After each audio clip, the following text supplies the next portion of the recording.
For more on the topic, the relations between the tiger and the dragon, we are joined in the studio in Beijing, Mr. Liu Youfa, who until last year was serving as the Chinese Consul General in Mumbai, and he's with us as an analyst today. In New Delhi, we have Mr. Panda, a member of the Indian Parliament. Welcome as well. And in Washington, D.C.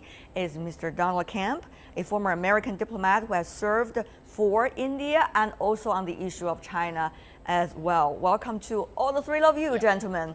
This is a big day for China and India. Therefore, I would like to address the question as the host of the program to our Indian panelists. Let me ask you, Mr. Panda, several things seems to be on the top priorities of the Indian minds dealing with China. Border issue, trade imbalance, relations with Pakistan, and of course, you also have some questions about China's One Belt, One Road. Some Indians believe it is circling, quote unquote, India. Have any of these issues so far by the two leaders of two sides, been resolved or actually better understood? Well, I think we are in the process of a much better understanding.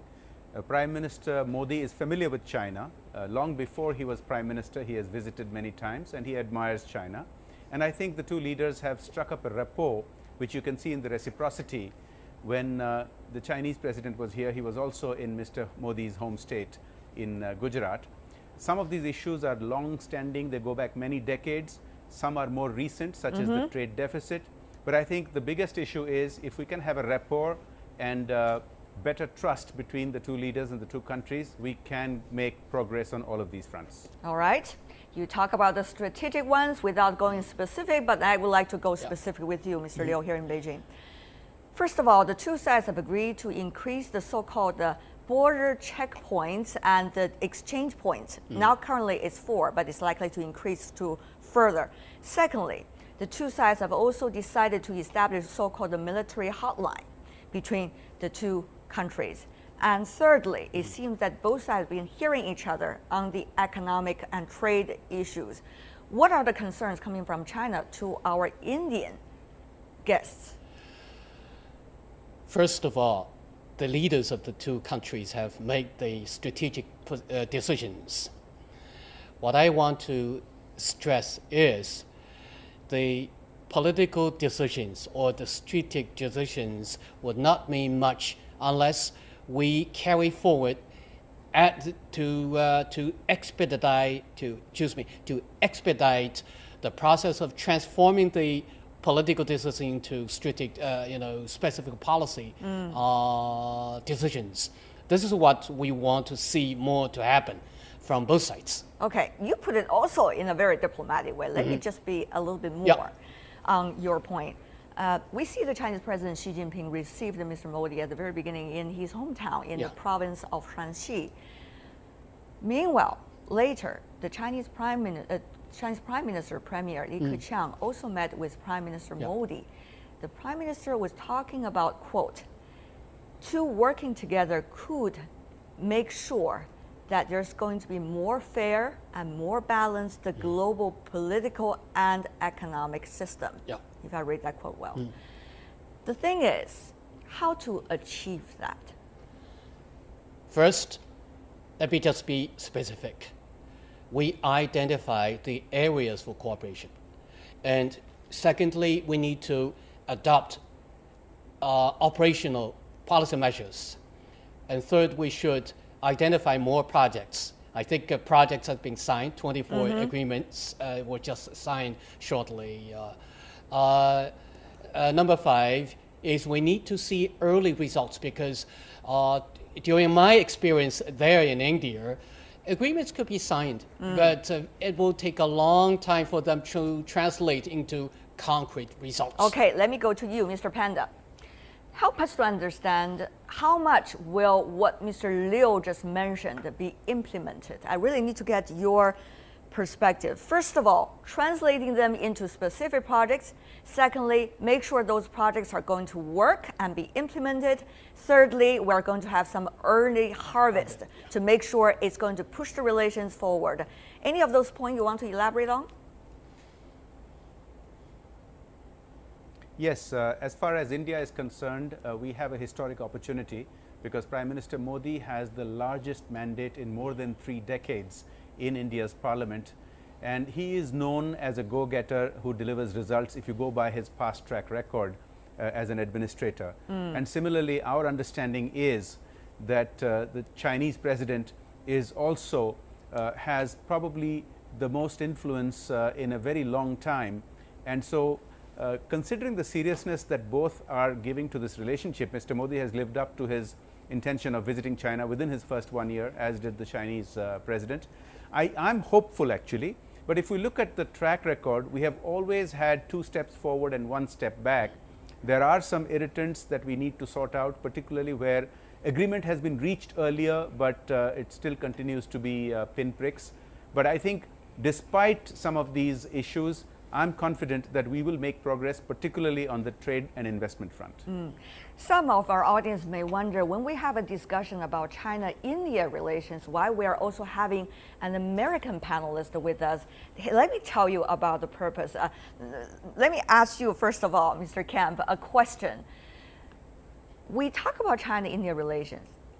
People talk about a lack of strategic trust. And reasons of that lack of strategic trust, of course, varies. One of those, some say, has a lot to do with the United States' role in terms of its relations with India and in terms of its strategic goals in Asia. Your response? Well, I think that the U.S. Relationship with India is a very important one to us, as is the U.S. relationship with China.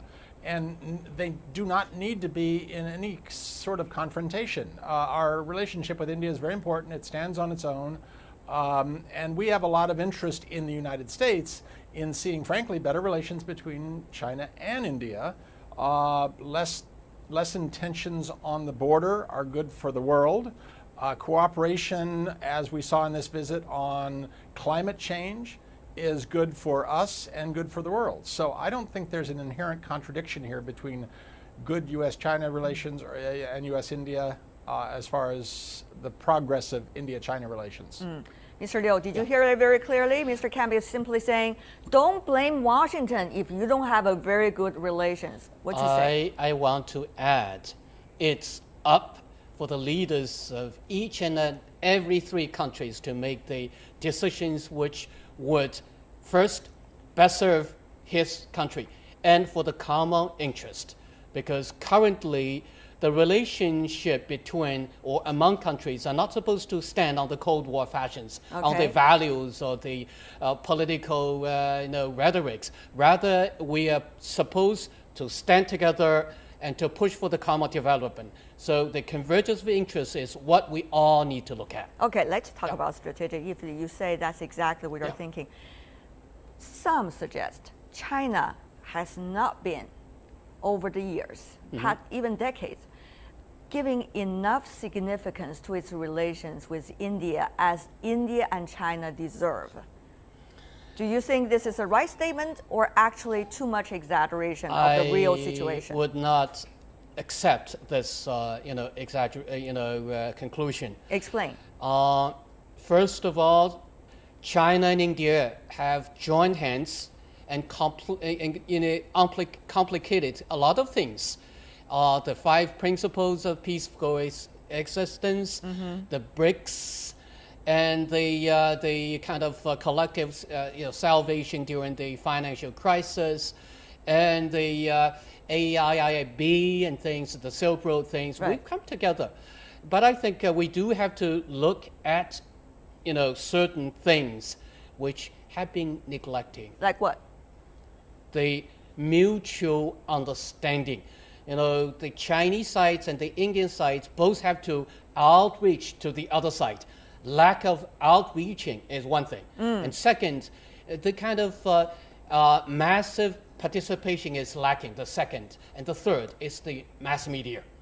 I do suppose, I can say this for sure, the mass media from both sides are not working 100% behind the government. Okay, let me ask you, Mr. Panda. They always blame the media. It's okay, they blame us, that's okay. But the thing is, what do you think is the thing that India should look at when it comes to the relationship with China, particularly for the future? Should India, as some believe, still look at China as a strategic rival? For example, India put China into, quote, a special category.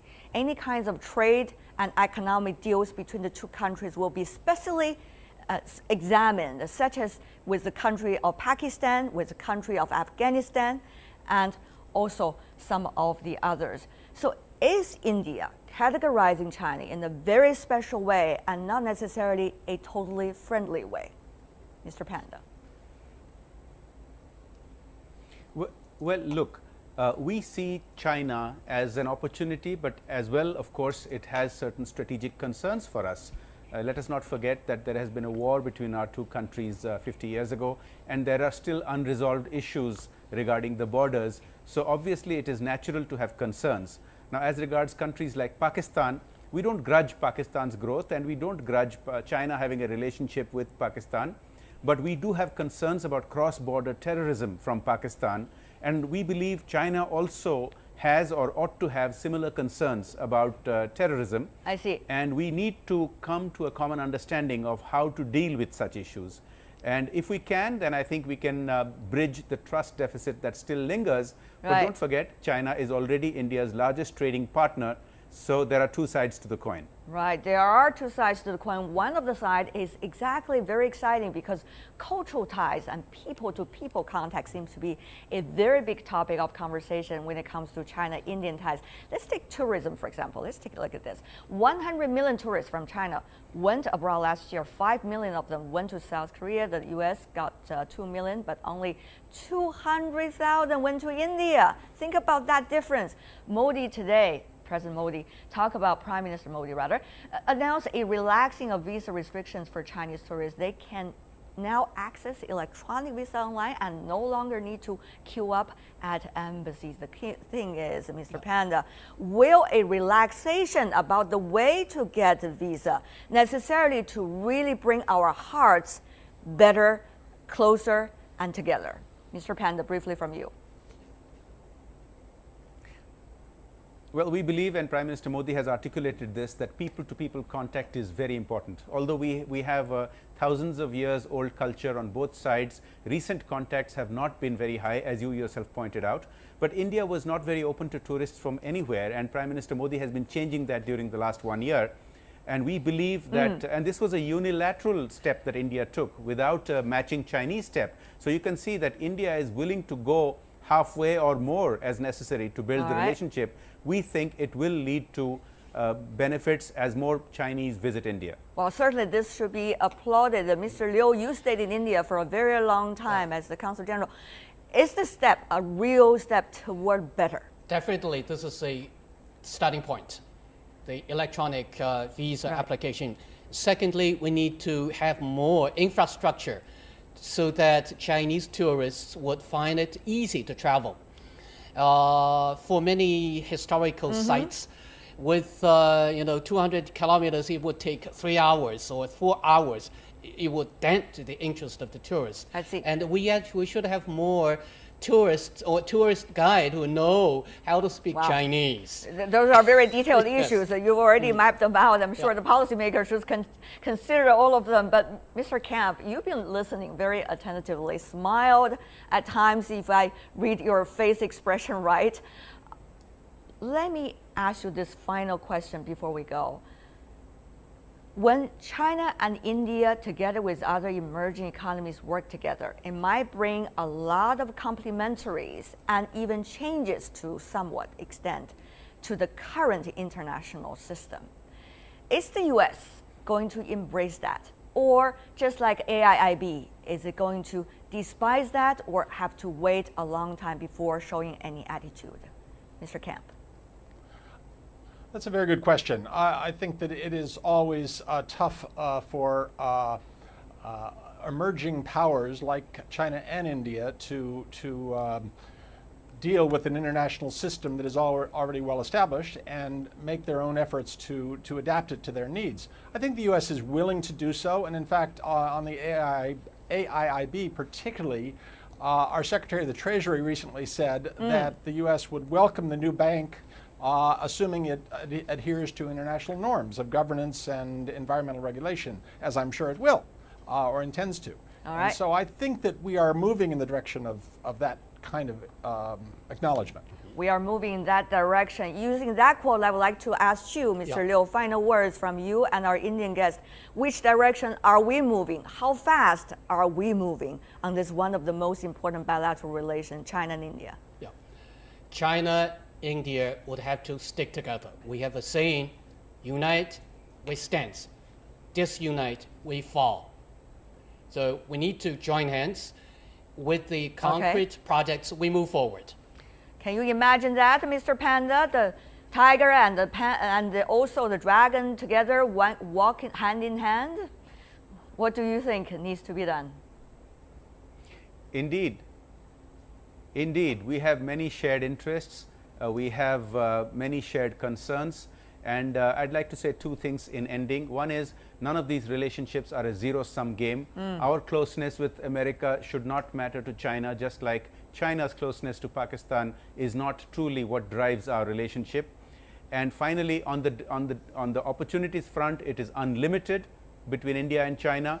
On the hurdles front, we should remember, we are saying in India that you cannot clap with one hand. You need both sides to clap. And that's what we need to keep in mind to resolve some of these hurdles. All right, elephant and dragon can work together. Well, that's good news.